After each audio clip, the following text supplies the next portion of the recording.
Hi there, Sandra here from Create in Spain. Today I wanted to give you a template for a circular waterfall card. So this one, you simply move this around and it goes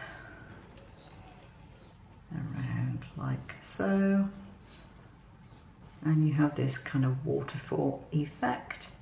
It's better to do it on a bigger card than this one, because you don't get as much cupping with a larger design. But this is just for demonstration purposes. You can upsize the file as much as you are able to, depending on what you have to cut with.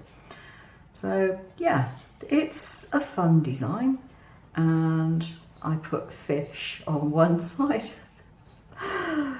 which is somewhat unusual. Well, there's a fish on both sides, but yeah, it's an unusual design, but it's not the design that I'm giving you, it is the template. So how do you make it? We have a base card, we have this piece here, we have a couple of struts for arms, and we have all these pieces here. So these two need to be stuck together, and since I've got the glue here, I might as well do that now. The reason I use two pieces is simply to make it a bit stronger, because this card isn't particularly thick. If you have a very heavy card, you may not need to do this. But this card is quite thin. It's only about 200 GSM and it's not very stiff. So that is the arm. Now we have these pieces here. Now you don't have to cut out this shape, but what I've done is I've given you kind of like a guideline, and you'll see what I mean in a moment.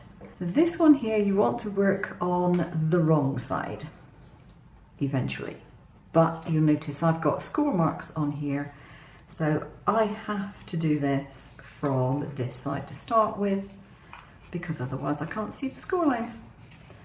So I'm just going to fold them over like so. I cut this on my laser, but if you're doing it on a normal plotter, then you just want the score tool to do this. Then go around to the other side and fold them in the other direction.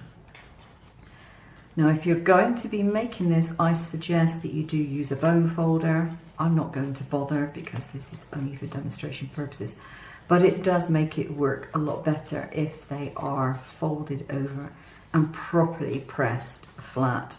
So bent both ways. You want to put it upside down. So if I want that to be the right side, then I would put it that way up. As it happens, I think I want that to be the wrong side. So the first one is going to be folded down underneath itself. Then you add glue to the first wedge, and you line this up, and I've done it so that the narrower point just about covers the inside part of the wedge. Okay, so you want to line it up with that very edge there and make sure that it's stuck down firmly before you go any further. So you can see this is simply a guideline, a template guideline, that you do not want to go any wider than that point there. You can go further out here as much as you like, that doesn't make any difference.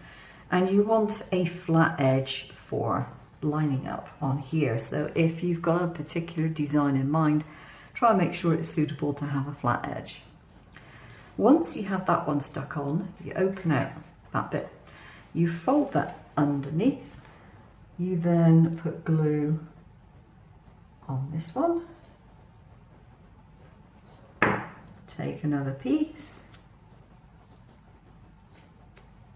and put it in place, and you do this all the way around. Right, so this is my right side of this thing. And what I want to do is to stick that onto here. Now I've already got a centre piece, centre hole cut out, so I would want to make sure that it is centred as near as I can. So put some glue on that end tab,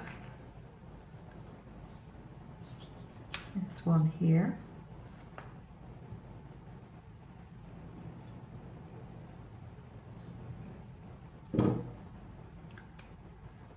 Make sure it's not moved. Flip it under and stick it down. And then you want to get a brad, put it through the hole and put that through the hole in the centre. You don't have to work anything out with this, it's all done. There's no calculations to be done. And then what we do is we put a little bit of glue on here, round about the middle, tuck it under there and stick that down. And then the whole mechanism, of course, goes onto your backing card. Now, you want to make sure when you stick it on that you don't put anything over the centre so that the centre still can turn. But other than that, you can do what you like. You can put it on the front of a card, you can put it in the middle of a card, you can do whatever you please. And once that is dried, just give it a few more seconds, I don't want it falling apart on me. Once that is dried, you can then move it like so, and you get that waterfall effect. Obviously it's a lot stronger an effect if you have a different design on one side, which of course, yeah, I've got pretty much this. Oops. And it helps if you don't do it before the things actually stuck. Okay, let's turn that around. Put this back. Neither of it was stuck fully yet. Okay, but you get the idea, that's what actually happens. Whoops, that one's moved completely to a different place, hasn't it? Okay, let's put it back. So that's how it's done. But all these shapes here, you can make them bigger, you can make them different shapes, but you do want a flat side and you want a narrow side so that you're not cutting your design off in the middle. So that's what I made sure to do. When I did this one, what I did was I took all the shapes and I put it into Procreate, and then I designed the fish within the shapes. That made, you know, a lot of difference, because you were then not going to be cutting off anything. You get each individual one that you've actually put in there. So that's one way of doing it. And then on this one, you can add a sentiment or whatever it is that you want to put on there, if indeed you do want to put a sentiment on. So, yeah, a circular waterfall card. Just something different to do, but this will make it easier for you to make it because you will have the file in order to do it. Now, should you want to make your own file, this bit is really easy to do, or at least the circular bit behind it was very easy to do, because in Shortcuts a lot you can do a circular array. So all you have to do is do a circular array of your score lines, and then you make a couple of those cut lines so you don't have an entire circle, you've got one wedge cut out. But you don't have to have this number. You could do it, I think this was 16, and you could do it with 12 or 14 or 10 or whatever it is that you want to do. You don't have to do it with 16 of them. But it was very easy to design in Shortcuts a lot, so yeah, not a problem there. Have we got it stuck yet? That one's stuck. Is that? I think that's stuck now. Okay, let's have another go. Around this way. And yay!